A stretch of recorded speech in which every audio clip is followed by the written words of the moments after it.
नमस्कार दोस्तों, मैं आपके सामने उत्तेजित होकर खड़ा हूं और आपसे बात करना चाहता हूं एक ऐसे विषय पर जो विरोधाभासी लग सकता है, परंतु हमारे जीवन में बहुत महत्वपूर्ण है।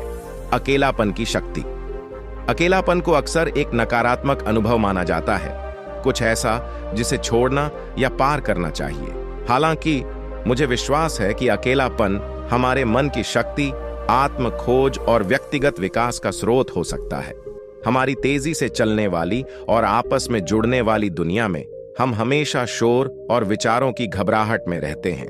हमारे जीवन में सोशल मीडिया, अंग देखने के समारोह और अनिश्चितताओं से भरी समय बचत और ऊर्जा लेने वाली चीजें होती हैं। इस सन्निधि में हमारे पास स्वयं को सचमुच जोड़ने और अपनी गहरी इच्छाओं, भय और सपनों को समझने का मौका होता है। अकेलापन हमें बाहरी प्रभावों के बिना अपने विचारों और भावनाओं से जुड़ने की स्वतंत्रता प्रदान करता है। यह हमें हमारे कर्मों, चुनौतियों और अनुभवों का आत्मविश्लेषण करने का मौका देता है, जिससे हम अपनी गलतियों से सीख सकते हैं और अपने जीवन में सुधार कर सकते हैं। अकेलापन में हमें स्वयं को स्पष्टता और आंतरिक बुद्धि मिलती है, जो हमें आत्म अनुभूति की ओर आगे बढ़ाने में मदद कर सकती है। अकेलापन हमें सहनशीलता और आत्मनिर्भरता सिखाता है। जब हम अकेले होते हैं, तब हमें अपनी भावनात्मक सुख, शांति और पूर्णता के लिए खुद पर निर्भर करना सीखना पड़ता है। हमें चुनौतियों को पास करने के लिए हमारे अंदर की ताकत मिलती है। अकेलापन निर्भर बनाने और हमें स्वयं के लिए बेहतर व्यक्तियों बनाने में हमें सशक्त बनाने का अवसर प्रदान करता है। इसके साथ ही अकेलापन हमें हमारी सच्ची प्रेरणाओं और कौशलों की खोज करने में भी सहायता करता है। जब दुनिया के चेष्टा और शोर से अलग होते हैं, तब हमें अपनी रचनात्मकता को खोजने, अपनी शौकों को पोषित करने और अपनी पसंदों को पीछे नहीं छोड़ने का समय मिलता है। अकेलापन हमें हमारे अपनी अद्वितीय क्षमताओं की खोज करने के लिए मौका देता है और हमारी छिपी हुई संभावनाओं को मुक्त कर सकता है।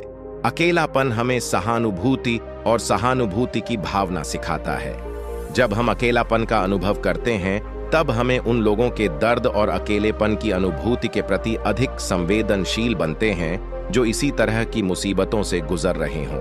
यह हमारे दिल को समय और स्थान की आवश्यकता के अनुसार उनका समर्थन और साथ देने के लिए प्रेरित करता है।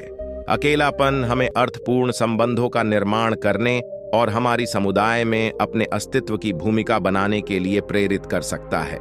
अकेलेपन की ताकत पर महात्मा बुद्ध की एक कहानी प्रचलित है। चलिए आपको वो कहानी सुनाते हैं। एक समय की बात है, गौतम बुद्ध के शिष्य सारिपुत्र ने बुद्ध से पूछा, गुरुदेव, अकेलापन में किसी का व्यक्तित्व कैसे विकसित किया जा सकता है? बुद्ध ने मुस्कुराते हुए कहा, पूर्ण विचार, संयम और तन्हाई के माध्यम से किया जा सकता है। मैं तुम्हें एक बौद्ध कथा सुनाता हूं। कथा में एक युवक की कहानी थी जो सन्यास ले लिया था। वह पहले से ही सन्यासी था, लेकिन उसे बहुत सामर्थ्य में कमी थी। वह अपनी कमजोरियों को देखकर निराश हो गया और सन्यासी जीवन में अपनी क्षमताओं को समझने की इच्छा से एकांत में चला गया। उसने एक निर्जन गुफा में रहना शुरू किया और वहां अपने विचारों के साथ विराम लेने लगा। उसने भली भांति समय बिताया, अकेलापन में बहने वाले प्रतिबिंबों को सामर्थ्य में बदलने में समय लगाया। उसके जीवन के इस तत्व में अग्रिम प्रगति होने लगी। वह संयमित और मोहित रहने लगा और उसकी आध्यात्मिक प्रकृति हो गई। जब वह अपनी वास्तविकता को समझने लगा, तो उसने अपनी अकेलापन की शक्ति का अनुभव किया। गौतम बुद्ध ने सारिपुत्र से कहा, अकेलापन और तन्हाई तपस्या के माध्यम से हमारे अंदर दृढ़ता, शक्ति और आत्मसम्मान की ऊर्जा का संचार कर सकते हैं। जब हम अपने अकेलापन के माध्यम से अपने आप को भली भांति जानने लगते हैं, तो हम तत्परता, आत्मविश्वास और संपूर्णता के साथ अपने जीवन को जीने की क्षमता प्राप्त करते हैं। ये कहानी संयम, विचारशीलता और एकांत की शक्ति को प्रदर्शित करती है, जो हमें अपने अंदर की खोज करने और आत्म प्रगति करने में मदद करती है। हमें आशा है कि आपको यह मार्गदर्शन अच्छा लगा होगा। अगर आपको हमारी वीडियो अच्छी लगी है, तो लाइक और कमेंट करें